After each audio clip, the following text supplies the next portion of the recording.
વગડ તાલુકામાં વાવાઝોડાનો તાંડવ, પતરા ઉડ્યા, વૃક્ષો ધરાશાયી, ખેડૂતોને ભારે નુકસાન. મોડી રાત્રે આવેલા ભયંકર વાવાઝોડા, વરસાદથી ઘરોને નુકસાન, વીજ પોલ પડતા અંધારપટ.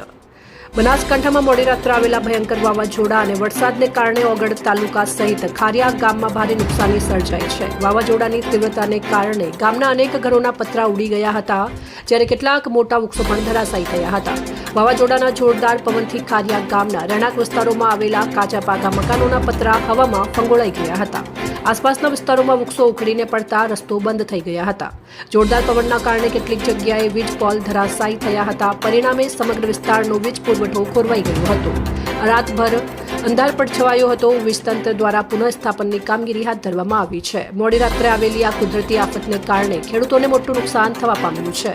ઊભા પાક, કપાસ, બાજરી, શાકભાજીમાં વાવાઝોડાથી ભારે નુકસાન થવા પામ્યું છે. ગામના સરપંચ અને આગેવાનોએ તંત્ર પાસે તાત્કાલિક સર્વે અને સહાયની માંગ કરી છે. મામલતદાર કચેરીની ટીમ દ્વારા નુકસાનોની પ્રાથમિક અંદાજ મેળવવાની કામગીરી શરૂ કરવામાં આવે તેવી માંગ ઉઠી છે. અહેવાલ કનુજી ઠાકોર, બનાસકાંઠા.